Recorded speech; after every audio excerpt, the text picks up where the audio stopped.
My guest in the Nimataion today is Seriah Azkath, and together we're spinning a yarn. Seriah, you're a radio show host, most notoriously for Where Did the Road Go and Last Exit for the Lost. Yep. I had the honor to be on Where Did the Road Go 2 times, and Yeah.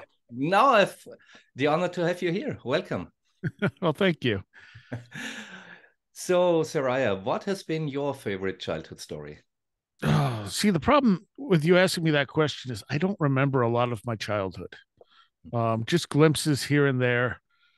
I think probably the thing that may have had the most impact on me may have been Raiders of the Lost Ark. Oh, yeah. Because at the time, like I saw that and became fascinated with the idea of like lost civilizations, and all this other stuff that might be out there. I was already interested in it, but Raiders put that action adventure spin on it, and it just absolutely fascinated me. And immediately, I wanted to be an archaeologist. It was then explained to me that that's not archaeology, and I lost interest. But of course, I stayed interested in that type of stuff. And as much as we talk about the paranormal and weird stuff on Where the Road Go, the thing that got me interested in podcasting was Graham Hancock, who's kind of like the real life Indiana Jones in a way. Yeah. Have you seen his new television show yet? Yes, yeah. Yes. Yeah. I thought it was great. Mm-hmm. Yeah, yeah, absolutely. And all the anger about it from the mainstream, I love it. Yes, exactly. So, how did you watch Raiders of the Lost Ark? Was it in a movie when you were a child? Yeah, I would have been in the movie theater initially. Mm-hmm. And like I said, I don't remember clearly. I know I saw it in the theater. I mean, because you couldn't really watch that stuff at home at the time. And then later, when it came to television, I recorded it and watched it over and over again. yeah. Um, and it's funny because it's almost like Harrison Ford had an effect on me because I loved Star Wars and particularly the character of Han Solo Mm-hmm. because I like that attitude and stuff like that. And but yeah, it's weird because they're such big movies, but those are the things that stick out to me are those two. Um, and with Star Wars, it was also that rebellious sort of thing, like fighting this larger enemy, the underdog type of story. I really enjoyed, but I think Raiders would have been the one that had the biggest impact on me as a kid. Mm-hmm. Mm-hmm. So, did you act a bit like Indiana Jones as a child? Did you play with your friends, finding lost treasures or something like that? I don't remember. I have no idea. Uh-huh. I Okay. mean, I'm assuming we did to some degree. Mm-hmm. Mm-hmm. And what about the other Indiana Jones movies? Did they have an impact as well, or was it just Raiders of the Lost Ark? Raiders had the biggest impact. I liked all three of them, particularly the second one. Mm-hmm. I think I might actually like the second one more than Raiders, but it didn't have the impact on my life that one did. Yeah. Because that's Yeah. the one that really kind of put a visual to these ideas of lost civilizations. Mm-hmm. Mm-hmm. Especially that first scene where he's in the temple and stuff like that. And iconic. yes, yeah. And I mean, the other thing is at some point I wanted to be a astronomer to look for UFOs. Also, was told that's not what astronomers do. So my childhood was all like, I'm going to do these cool things. Oh, I can't do those. Okay. Yeah. So you became a radio show host where you talk about these things. Right, yes. And explore them with other people, except in a radio format. Yeah. Yeah. That's, that's I've heard from several archaeologists who became archaeologists because of Indiana Jones. So they pursued this kind of, and because of the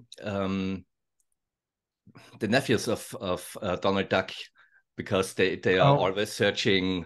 They have this, the book with all the answers in it, and go find also lost civilizations and treasure and the Karl Barks stories. Yeah. Yep. Yeah. Yeah. Um, Yeah, I personally, I loved the third movie best. The I third movie. think, yeah, Okay. yeah, I think it from a movie perspective, it was the best for me. And Okay. maybe I was just the right age, and I also had the computer games and all. It was the first time I had this, transmedia experience to have the movie and the computer game and also articles I could read about it, and of course the Grail mythology. So that, yeah, was True. was my kind of jam. I mean, I watched Raiders a couple of years ago, and I was like, this really isn't a good movie. Yeah, Like it has so many plot holes and so many problems, but when you're a little kid, it doesn't matter. Doesn't no, matter. not at all. um, It do it you it have? it ignited something in me, I Mhm. think. Yeah.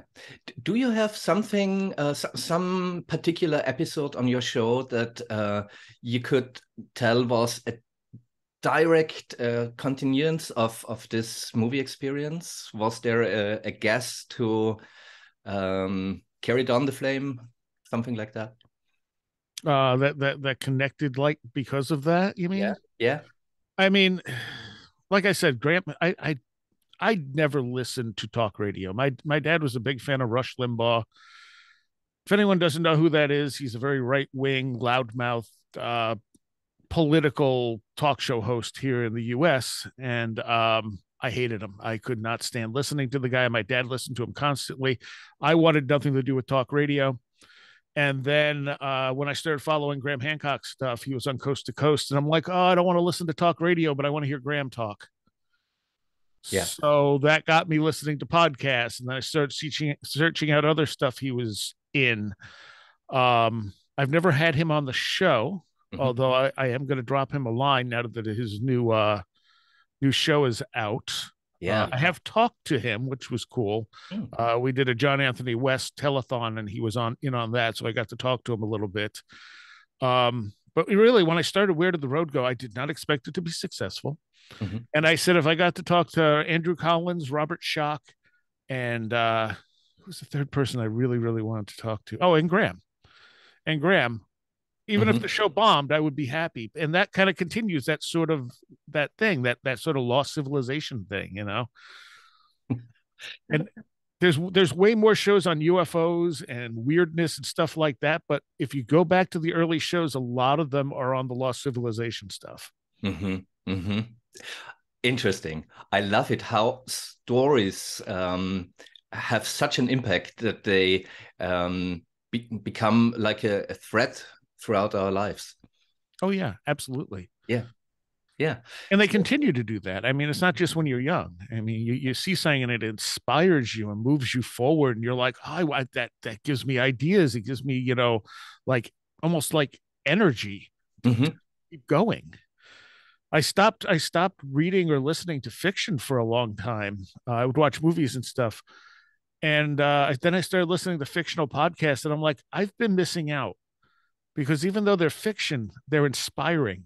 They With fiction, you can throw out new ideas without having to justify them. You can just play with Yeah, things. yeah. And you can't do that in nonfiction because you got to justify. Well, I mean, some people do, but if you want to be taken seriously, you have to justify everything you're saying. And even when you do, sometimes, like Graham, you still get attacked. Yeah, yeah. That's the kind of thing. And but I think he secretly enjoys it. Well, that's also why he went into fiction for a little while, Mm, because he said it was just easier. He didn't have to justify everything he was writing. yeah, I'm, yeah, I'm sure, 50, 100 years from now, people are going to look back and be like, well, look at these idiots, downing Graham Hancock when he was so right about everything. definitely. Yeah, yeah. So, Seriah, that was great. I get this kind of adventurous feeling to explore and go to undiscovered countries or part of the maps. And thank you for sharing that with us. Absolutely. Pleasure. Um, Great to talk to you again, and I hope we'll talk again soon. Absolutely. That would be great. Thank you. See you. Have a nice day. You too. The world is magic.